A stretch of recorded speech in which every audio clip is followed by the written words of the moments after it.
தியாகராய நகர் சட்டமன்ற தொகுதிக்கு திமுக சார்பில் ராஜா அன்பழகன் வேட்புமனு தாக்கல்.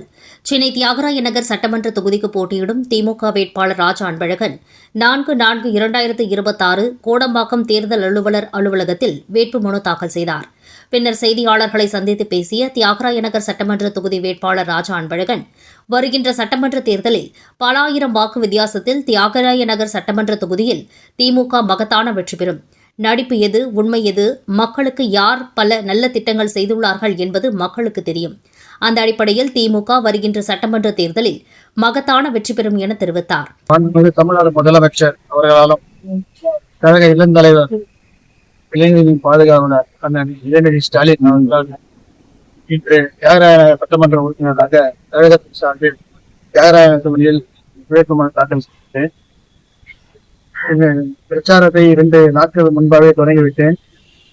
களம் கரெக்டாக சரியாக இருக்கிறது. வெற்றி நிச்சயம். குறைந்தது 10,000 ஓட்டுகளில் இருந்து 30,000 ஓட்டுகளின் மேல் வெற்றி பெறுவேன் என்ற நம்பிக்கை.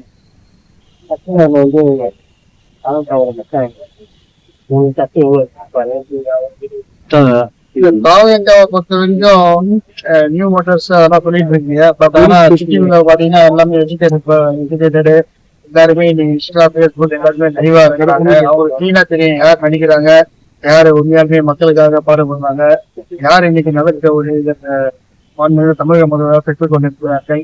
எல்லாருமே புதுமை பணி நான் முதல்வர் அனைத்து வகையான மாணவர்களுக்கும் இளம் தலைமுறைக்குமான திட்டங்களாக செயல்படுத்துறாங்க. சினிமா கவர்ச்சி என்பது தியாகராய நகரை மட்டுமல்ல ஒட்டுமொத்த தமிழ்நாட்டிலும் ஈடுபடும்.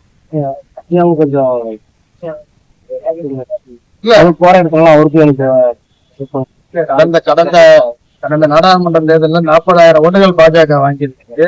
அதிமுக 17,000 ஓட்டுகள் தான் வாங்கியிருக்கிறது. எனவே இங்க அதிமுக ஒன்றும் பெரிய ஸ்ட்ராங்கா இருந்தீங்க, ஒரு பெரிய கேண்டிடேட்டா இருக்கு. போன வாட்டி 137 ஓட்டு தோற்றாரு. 10,000 ஓட்டு மேல தோற்றாரு. வேட்புமனு தாக்கலின் போது தீநகர் தெற்கு பகுதி செயலாளர் கே. ஏழுமலை, தீநகர் கிழக்கு பகுதி பொறுப்பாளர் கோசு மணி, தலைமை பொதுக்குழு உறுப்பினர் ஜே. ஜானகிராமன் உடன் இருந்தனர்.